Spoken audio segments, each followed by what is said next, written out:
सो दोस्तों, एक और नया दिन और मैं बलजीत परमार हाजिर हूँ एक नई कहानी, एक नया किस्सा लेकर। आज बात करेंगे मध्य प्रदेश की उस सब इंजीनियर लड़की की जिसके ऊपर एंटी करप्शन ब्यूरो ने रेड मारकर इल्ज़ाम लगाया है कि उसके पास आमदन से ज़्यादा जायदाद है। और मध्य प्रदेश की अखबारों की सुर्खियां देखें तो बहुत हैरानी होती कि इतनी छोटी सी उम्र में इतनी छोटी सी सैलरी तनख्वाह लेकर उस लड़की ने इतनी जायदाद बनाई तो कैसे बनाई। पहले सुर्खियों की तरफ निगाह मारिए आप। बहुत से अखबार मेरे पास हैं जिनकी सुर्खियां मेरे दोस्तों ने भोपाल से, इंदौर से और मध्य प्रदेश के दूसरे शहरों से भेजी हैं। उस लड़की का नाम है हेमा मीना। काम करती है मध्य प्रदेश की पुलिस हाउसिंग कॉरपोरेशन में सब इंजीनियर के नौकरी से शुरू किया था। और ये नौकरी एक रेगुलर मुलाजिम की नहीं है, ये एक कॉन्ट्रैक्ट के ऊपर ज्वाइन किया था 2010 के करीब, 13 साल पहले तकरीबन आज से। और उसकी मंथली सैलरी तभी बहुत कम थी और आज के दिन में उसकी तनख्वाह हर महीने 30,000 रुपया कही जाती और सुर्खियां यहीं से शुरू होती। तकरीबन हर अखबार ने लिखा 30,000 की सैलरी, 30 लाख का टीवी। और हमने तो आज तक कभी ना 30 लाख का टीवी देखा, ना ही इस बात पे थोड़ा यकीन आता है कि इतना महंगा टीवी सेट अकेली औरत अपने घर में क्यों लगाएगी। ना तो उसके घर में कोई मेहमान आते हैं, ना तो वहाँ पे कोई पार्टीज करती हैं, ना अपना कोई सोशल स्टेटस दिखावे के लिए रखा हुआ है। तो इतना महंगा टीवी सेट जो 92 इंचेस का कहा जाता है, मान सकते हैं कि 3,000, 5,000 और कुछ महंगा होगा तो 3 लाख का, 10 लाख का, 13 लाख का हो सकता है। ये 30 लाख का टीवी सब में नहीं आता। खैर, देखते हैं क्या क्या हुआ। अब एक रिवाज चला है पिछले 10-15 साल से, बहुत सी देश की सरकारें एम्प्लॉइज़ को रेगुलर बेसिस पे भर्ती नहीं करते, क्योंकि उनको अगर आपने रेगुलर भर्ती कर लिया तो उनको 58 साल की उम्र तक नौकरी पे रखना पड़ेगा। अगर उसके पहले वो मुलाजिम छोड़ जाता है तो और बात है, लेकिन नहीं तो आप उसको निकाल नहीं सकते अनलेस कि कोई बहुत बड़ी हरकत वो मुलाजिम कर दे। और उसके बाद उसको पेंशन भी देनी पड़ती है। अब परमानेंट एम्प्लॉय है तो उसको रहने की जगह, फ्लैट, घर भी देना पड़ता है और बहुत सारी सुविधाएं जो सरकारी मुलाजमों को मिलती हैं वो देनी पड़ती हैं। तो उस चलन को रोकने के लिए देश की बहुत सारी सरकारों ने कंट्रैक्चुअल लेबर रखनी शुरू कर दी थी। कंट्रैक्चुअल एम्प्लॉइज, उनको महीने की फिक्स सैलरी दी जाती थी, उसके अलावा सरकार की कोई जिम्मेदारी नहीं होती थी। लेकिन शर्तें वही होती थी सब जो आम परमानेंट मुलाजमों की होती थी कि आपको साल में इतने दिन की छुट्टी मिलेगी, इतना आपको अर्ली मिलेगी, कोई थोड़ी बहुत आपको कोई मेडिकल फैसिलिटी चाहिए तो वो मिल जाएगी, और उसी तरह जो वर्किंग आवर्स होते हैं उनमें आना जाना पड़ेगा। लेकिन जो काम करने के साथ जो ताकतें होती हैं, उनकी पावर्स होती हैं, ज्यूरिसडिक्शन होती है, वो बिल्कुल परमानेंट एम्प्लॉइज की तरह होती है। तो इस लड़की ने, हेमा मीना, 2010 में वहाँ की पुलिस हाउसिंग कॉरपोरेशन में सब इंजीनियर की पोस्ट पे कॉन्ट्रैक्ट पे भर्ती किया जाता, लेकिन उसका दिल नहीं लगता। वो 1.5 साल काम करने के बाद नौकरी छोड़ देती, रिजाइन कर देती, लेकिन उसको वापस फिर रख दिया जाता है कुछ महीनों के बाद। उसके बाद 2013 में वो फिर नौकरी छोड़ देती है कि मुझे ये काम नहीं करना, लेकिन फिर कुछ दिनों के बाद, महीनों के बाद उसको फिर नौकरी पे बुला लिया जाता। उसको मैं रख लिया नहीं कहूँगा, क्योंकि अगर उसने रहना होता तो वो रिज़ाइन ही क्यों करती। उसके बाद अभी इतने सालों के बाद उसके घर पे रेड की जाती है लोक आयुक्ता की तरफ से, जिसको हम एंटी करप्शन ब्यूरो स्टेट्स के होते हैं। बहुत सारे राज्यों ने अभी तक लोक आयुक्ता नहीं बनाए, तो वहाँ पे विजिलेंस ब्यूरो या एंटी करप्शन ब्यूरो ही काम करते हैं। तो मध्य प्रदेश में लोक आयुक्ता की रेड होती है और उस औरत की प्रॉपर्टी 7 करोड़ के करीब निकाली जाती। ये ब्यौरा ऑफिशियली दिया गया। अब हैरानी की बात यह है कि एक लड़की, यंग लड़की, जिसकी 30,000 महीने की सैलरी है, उसने 7 करोड़ रुपये पिछले 13 साल में कैसे कमाए? ये सबसे बड़ा सवाल लेके वहाँ की पुलिस और एंटी करप्शन ब्यूरो, लोक आयुक्ता का ऑफिस तहकीकात कर रहा है। लेकिन जो सुर्खियाँ वहाँ पे आ रही, एक तरीके से उस लड़की को सबूत इकट्ठे होने के पहले ही कटहरे में खड़ा कर दिया कि इसने डेफिनेटली कोई ना कोई करप्शन की है। अब आने वाले दिनों में देखना ये होगा कि क्या लोकल एंटी करप्शन ब्यूरो या लोक आयुक्ता करंट कंट्रैक्चुअल वर्कर्स के ऊपर भी एक्शन ले सकता है कि नहीं। और मुझे हैरानी सबसे बड़ी इस बात की होती है कि जिस औरत ने नौकरी में रह के पैसा कमाना होता तो वो 2 बार या शायद 3 बार भी कहते हैं, तो नौकरी छोड़ती क्यों? जिसको लालच पड़ जाता है, लत पड़ जाती है पैसा कमाने की, तो वो नौकरी क्यों छोड़ेंगे? ये सबसे बड़ा सवाल है। और मिला क्या वहाँ से? दूसरी सुर्खी, पहली आपको मैंने बताई, 30,000 की सैलरी, 30 लाख का टीवी, और उसके बाद 10 से ज़्यादा लग्जरी कारें, व्हीकल्स। अब जब मैंने वो लग्जरी कारों की लिस्ट पढ़ी तो उनमें 2 तो ट्रक हैं, सेकंड हैंड ट्रक, एक टैंकर है जो पानी का या दूध के टैंकर जैसे होते हैं उस किस्म का है, एक बड़ा ट्रैक्टर है, एक छोटा ट्रैक्टर है, एक थार जीप है, महिंद्रा की जीप थार, वही थार जिसमें सिद्धू मूसेवाले का मर्डर हुआ था पंजाब में आज से तकरीबन 1 साल पहले। उसी किस्म की काले रंग की थार एक खड़ी है। ये दूसरी सुर्खी। तीसरी सुर्खी, 20,000 स्क्वायर फीट में 40 कमरों का घर। अब 40 कमरे 20,000 स्क्वायर फीट में अगर बने तो उसमें रहता कौन है? अकेली औरत। और इसमें एक बात और बता दूं आपको कि इसकी बहुत साल पहले शादी भी हुई थी, लेकिन शायद किसी अनबन की वजह से वो शादी टूट गई। इस लड़की ने दोबारा शादी नहीं की। हस्बैंड क्या करता है किसी को पता नहीं और उसका लेना देना भी नहीं है।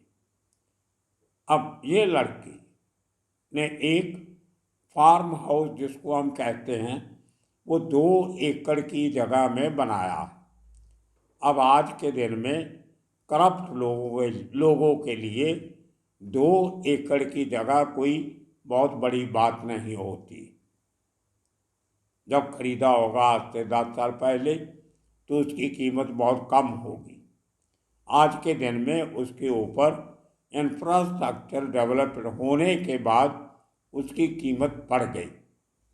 और उसका जो घर है जिसमें 40 कमरे बताए जा रहे हैं, वो मैंने तस्वीरें देखी है, अपने दोस्तों से बात भी की है।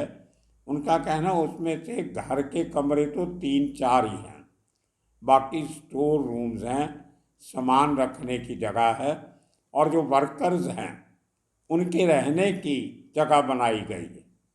अब हैरान हो गई कि इतने वर्कर उसके पास क्यों हैं जिनके रहने के लिए इतने कमरे बनाए गए। ये आपको बताते। अगली सुर्खी जो अखबारों में छपी, उसके पास 60 के करीब बहुत बड़ी बेहतरीन ब्रीड के कुत्ते पाले हुए थे, जिनके लिए 60 उनके छोटे छोटे कमरे बनाए गए, उनमें कूलर लगाए गए और ये वो सब इस किस्म की बातें आई। लेकिन जब मैंने अपने दोस्तों से बात की तो उसमें इस किस्म की कोई बात नहीं है। कुत्ते जरूर रखे हुए हैं, उसने एक डॉग ब्रीडिंग फार्म बनाया हुआ है, उसके लिए उसको ये फैसिलिटीज रखनी पड़ती। उसके साथ ये कहा गया कि उसने 50-60 के करीब डिफरेंट नस्लों की गाय भी रखी हुई, जिनमें बाहर की ब्रीड की गाय भी हैं, लोकल भी हैं, हाइब्रिड है, और उनके दूध के लिए पूरा डेयरी, एक किस्म की डेयरी जो है वो बनाई हुई, डेयरी फार्म बनाया हुआ है फार्म हाउस के अंदर। अब आप देखिए 2 एकड़ की जगह, उसमें 60 गाय के रहने की, चरने की, उठने की, बैठने की, घूमने की जगह प्रोवाइड की है। 50-60 कुत्ते जैसे बताए जा रहे हैं, उनके टहलने की, घूमने की जगह बनाई गई है। उसके साथ गाय भैंस के चारे के लिए, उनकी खुराक के लिए स्टोरेज स्पेस बनाई गई है, जहाँ पे उनका जो चारा होता है, उनका खाने की सामग्री होती है, खाद्य सामग्री, वो रखने का इंतज़ाम किया गया है।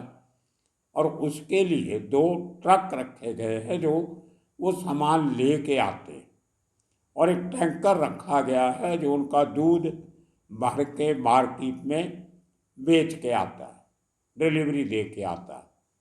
और उसके साथ साथ ये सब बातें जो देखने में किसी किस्म की करप्शन नहीं लगती, ये एक लेजिटिमेट बिजनेस लगता है। एक लड़की जिसका नौकरी करने में दिल नहीं लगता, उसने एक अपना बिजनेस शुरू किया, और एक एक गाय जो वो है वो 1-1 लाख के करीब की एक एक गाय है। और कुत्ते जो हैं वो छोटे, जब इतनी बढ़िया ब्रीड के जो डॉग्स हैं वो ट्रेन डॉग्स हैं, उनके ट्रेनर रखे हुए हैं, वो 2-2, 3-3, 4-4 लाख तक डिपेंडिंग ऑन द ब्रीड एक एक डॉग की सेल होती। तो ये बहुत उलझा हुआ मामला। एक आदमी जिसने करप्शन करनी हो वो इतना बड़ा जुगाड़ खड़ा नहीं करता। वो अपने रिश्वत की कमाई लेगा, उसको कहीं स्टॉक एक्सचेंज में लगा देगा, किसी ब्रोकर के थ्रू, किसी चार्टर्ड अकाउंटेंट के थ्रू, या वहाँ से दूर कहीं उत्तराखंड में एक छोटी सी जगह लेके एक पेंटिंग का स्टूडियो बना देगा, आर्टिस्ट का स्टूडियो। और वो अपनी 2 नंबर की कमाई को वो पेंटिंग्स अपने ही लोगों को सेल करके उनसे पैसे लेके वो उसको वाइट में कन्वर्ट कर लेगा। अब पुलिस डिपार्टमेंट का महकमा है, पुलिस हाउसिंग कॉरपोरेशन। अब 13 साल से अगर वो लड़की करप्शन करती आ रही है, तो 13 साल तक उनके सीनियर्स, उनके जो इंटरनल जो विजिलेंस जो ऑफिसर जो होते हैं, जो आप पे निगाह रखते हैं, उनको किसी बात की खबर क्यों नहीं लगी। और वो जो फार्म हाउस है 2 एकड़ में बना हुआ, वो जब बना था तो क्या किसी को नज़र नहीं आया? हालांकि वो थोड़ा भोपाल शहर से कुछ किलोमीटर दूर बिलखेरिया गांव है, वहाँ पे बनाया गया और अब रेड होती है। कारण ये दिया जाता है कि 2020 में एक शख्स ने शिकायत की थी कि ये लड़की बहुत रिश्वतखोर है, इसने रिश्वत लेके बहुत सारा पैसा कमाया, इसकी जांच होनी चाहिए। और वो शिकायतकर्ता कौन निकला, उसकी पड़ताल भी लोकल अखबारों ने की। उनके मुताबिक एक कंट्रैक्टर, ठेकेदार, जिसने कुछ पुलिस हाउसिंग कॉरपोरेशन के लिए काम किया था, उसकी कोई पेमेंट बाकी थी जो रुकी हुई थी, वो मिल नहीं रही थी। तो वहाँ के एक भोपाल के लोकल पत्रकार को लेके इस महिला के पास जाता है, हेमा मीना के पास, कि हमारा बिल पेंडिंग है, आप इसकी पेमेंट क्यों नहीं करते। कुछ बहस मुबासा होता है। वो पत्रकार साहब कुछ ऊंचा नीचा बोल जाते हैं, जहाँ ये महिला कुछ ऊंचा नीचा बोल जाती है, झगड़ा होता है। उसके बाद जैसे ही वो पत्रकार और बिल्डर, कंट्रैक्टर, वो पुलिस स्टेशन कंप्लेंट करवाने जाते हैं, तो उसके पहले ही ये महिला और इनका स्टाफ वहाँ पे हाजिर होता है, जो ऑलरेडी अपनी कंप्लेंट लिखा चुके होते हैं कि ऐसे ऐसे ये कंट्रैक्टर और उसके साथ ये पत्रकार हमें ब्लैकमेल करने की कोशिश कर रहे हैं, हमसे मारपीट भी की, गाली गलौज किया, जो भी हुआ। वो कंप्लेंट एक थाने में दर्ज है और उस पत्रकार पे और बिल्डर पे कार्रवाई भी हुई। उसके बाद ये इल्ज़ामबाजियाँ लगनी शुरू हुई। अब मुझे आप बताइए, जिस करप्ट ऑफिसर ने कोई रिश्वत ली होती, कोई पैसे लिए होते, तो वो पुलिस स्टेशन में जाके कंप्लेंट क्यों करवाती? और उस कंट्रैक्टर ने कहीं भी पुलिस स्टेशन में जो उसका बयान दर्ज हुआ, उसमें कहीं नहीं कहा कि इस औरत ने मेरे से इतने पैसे मांगे थे या इतने पैसे मांगने के चक्कर में मेरी पेमेंट रोकी हुई थी। और इस औरत का कहना है कि इसने काम बराबर नहीं किया। हमने इसको सिर्फ ये कहा कि काम बराबर कर दो, अपनी पेमेंट ले जाओ, और वैसे भी पेमेंट देना मेरे हाथ में नहीं था, मैं तो बहुत जूनियर लेवल पे थी, पेमेंट तो ऊपर से होती, सब लोग चेक करते हैं फिर जाके कहीं पेमेंट होती, और मैं कंट्रैक्ट पे हूँ, मेरे पास अथॉरिटी नहीं है कोई ऐसी कि मैं किसी को हज़ारों लाखों रुपए की पेमेंट अपने लेवल पे रिलीज़ कर सकूँ। लेकिन अखबारों में सुर्खियाँ कि उस घर से क्या क्या मिला। 10 लग्जरी गाड़ियों में truck, tanker, jeep, tractor, trolleys, इनको लग्जरी गाड़ियाँ कहा गया। हालांकि ये ज़रूरत के लिए जो चाहिए होते हैं व्हीकल आपके बिजनेस के लिए, वो हैं सब। उसके बाद जो पंचनामा बनता है घर से सीज क्या हुआ, वो बड़ा कमाल का है। उसमें कहा गया कि उस घर से एक कमरे में कुछ शराब की बोतलें थी और सिगरेट के पैकेट थे, वो भी सीज किए गए। मतलब ये दिखाने की कोशिश की जा रही है कि वो अयाश किस्म की औरत थी। उसको, उसकी छवि को दाग लगाने के लिए इस किस्म की ये रिपोर्ट बनाई गई। और उसके घर से एक ऑफिस टेबल मिला। ऑफिस टेबल, क्या घर में ऑफिस टेबल नहीं हो सकता? और उसके साथ एक रिवॉल्विंग चेयर, घूमने वाली कुर्सी, वो मिली। ये सीजर में लिखा गया और सारे अखबारों में ये खबर छपी है जिनमें ये बातें कही हुई। अगर आप गूगल पे जाएंगे तो शायद वहाँ भी आपको कहीं ना कहीं इस किस्म की डिटेल मिल जाएगी। मध्य प्रदेश के अखबारों के नाम लिख के अगर आप सर्च करोगे तो ये सब बातें आपको मालूम पड़ जाएगी। उसके बाद इल्ज़ाम लगाया गया कि उसने वहाँ पे काफ़ी सारे मुलाजिम रखे हुए हैं।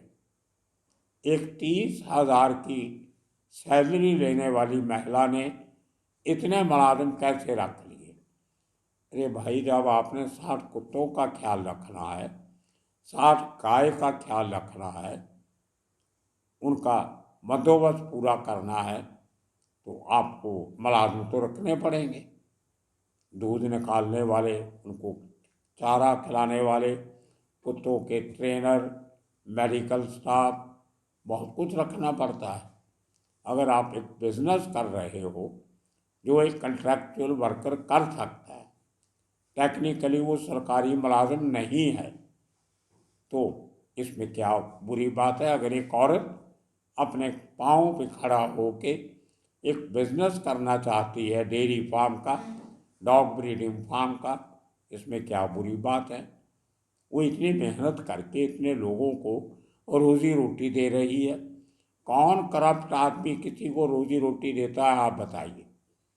उसके बाद अगला इल्ज़ाम एंटी करप्शन ब्यूरो का, कि उसने अपने मुलाजमों के अंदर वॉचमैन भी रखे हुए थे जो गेट को मैन करते थे, संभालते थे। अरे भाई, हर सोसाइटी में वॉचमैन होते हैं और वो तो बाहर बाहर शहर के फार्म हाउस बना हुआ है, इतनी कीमती चीज़ें, गाय, कुत्ते, गाड़ियाँ, सब कुछ है, तो सिक्योरिटी तो रखनी पड़ेगी। अब ये इल्ज़ाम लगाया गया कि उनके पास वॉकी टॉकी से बात करती थी। अब 2 एकड़ में जो 3-4 गेट बने हुए हैं, उनकी सुरक्षा के लिए आप पूरा दिन पैदल तो घूम नहीं सकते। अगर वॉकी टॉकी रख भी लिया तो इसमें क्या बड़ा क्राइम हो गया? आप किसी मैरिज में चले जाइए, वेडिंग रिसेप्शन में या मैरिज में, वहाँ पे जो कैटरर होते हैं, केटरिंग सर्विस वाले, वो सब और उनके पूरे स्टाफ के पास वॉकी टॉकी जो होती है, वो आपस में बात करते हैं, कुछ टेबल पे ये चीज़ कम है वहाँ पहुँचा दो, फलां टेबल पे ये चाहिए ये पहुँचा दो। तो ये तो आजकल आम हो गया है। इसमें बड़ी बात क्या है?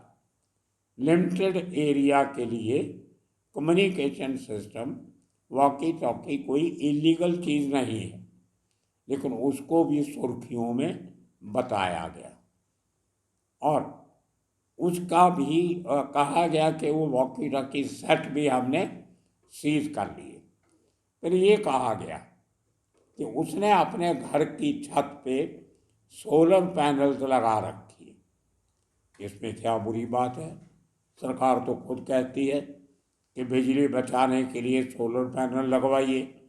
एक तरफ तो आप उसका प्रचार कर रहे हो, दूसरी तरफ अगर किसी ने लगा लिया तो उसको गुनाहगार समझ रहे हो।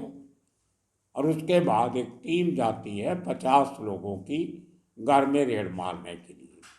ये सब सामान वामान इकट्ठा करके बाद में एक स्टेटमेंट देते हैं कि 7 करोड़ रुपए की प्रॉपर्टी का पता चला, जो उनके नॉन सोर्सेज ऑफ इनकम से कहीं ज़्यादा है। अब 7 करोड़ की प्रॉपर्टी में जिस घर को बोला जा रहा था कि 40 कमरे हैं, उसकी कीमत 1 करोड़ रुपया लगाई गई। अब खुद अंदाज़ा लगा लीजिए, क्या 1 करोड़ में 40 कमरे बन सकते हैं घर की? कीमत 1 करोड़। उसके बाद बाकी सामान की कीमत, वो 2 एकड़ जगह की कीमत, 10 व्हीकल, ट्रक, टेम्पू, ट्राली, ये मिला के उनकी कीमत, गाय भैंस की कीमत लगाई, कुत्तों की कीमत लगाई, उनके जो छोटे छोटे पिंजरे बने हुए हैं उनकी कीमत लगाई, जो घास चारा वहाँ पे पड़ा था उसकी कीमत लगाई गई, शराब की बोतलों की, सिगरेट की कीमत लगाई गई, सोलर सिस्टम की कीमत लगाई गई। ये सब इकट्ठा करके 7 करोड़ रुपए का केस बना के उस लड़की को अरेस्ट कर लिया गया और आज नौकरी से निकाल दिया गया। मुझे नहीं पता वो लड़की कौन है, कहाँ की रहने वाली है। मैंने तो जो मेरे दोस्त पत्रकारों ने अंदर की बातें बताई वहाँ के, ये बताया जा रहा है। अब उस लड़की का ये कहना जो हर अखबार ने आखिरी पैरे में छापा कि ये ज़मीन और ये घर मेरे बाप और मेरे भाई ने मुझे गिफ्ट किया, मैं उनकी अकेली बहन हूँ, मेरा तलाक हो चुका था, मेरी सैलरी कम थी, तो मेरे घर वाले चाहते थे कि मेरी कोई in the long run security होनी चाहिए। इसके लिए उन्होंने मुझे ये काम धंधा शुरू करवा के दिया और मैं इसको चला रही हूँ। मैंने कोई किसी से रिश्वत नहीं लिया। अब देखिए आने वाले दिनों में और क्या क्या इल्ज़ाम लगेंगे। आज उसको नौकरी से निकाले जाने के बाद एक नई खबर मध्य प्रदेश के अखबारों में छपी कि ये सब पैसा, पूरी प्रॉपर्टी असल में उस लड़की की नहीं है, ना उसके पिता और भाई की है, ये एक बड़े पुलिस अधिकारी की है जो आज तक उसको शील्ड करते आ रहा था और उसने इसको सब बेनामी प्रॉपर्टी इसके बाप और भाई के नाम पे करवा के दी। असल में मालिक वो बड़ा पुलिस ऑफिसर है। तो भाई अगर ये बात मान भी लें तो फिर कार्रवाई उस बड़े ऑफिसर पे होनी चाहिए। आपने उस लड़की पे क्यों की, या आप उसका करैक्टर असैसिनेशन कर रहे हो। कोई भी 2 नंबर का काम करने वाला आदमी इतना बड़ा सेटअप क्रिएट नहीं करता। इतने लोगों को नौकरी देना, इतने जानवर रखने, उनको पालन पोषण करना और डे टू डे बेसिस पे उनको मार्केट तक पहुंचाना, अपने पैसे लेना, बिजनेस करना, हिसाब किताब रखना, ये करप्ट आदमी नहीं करते।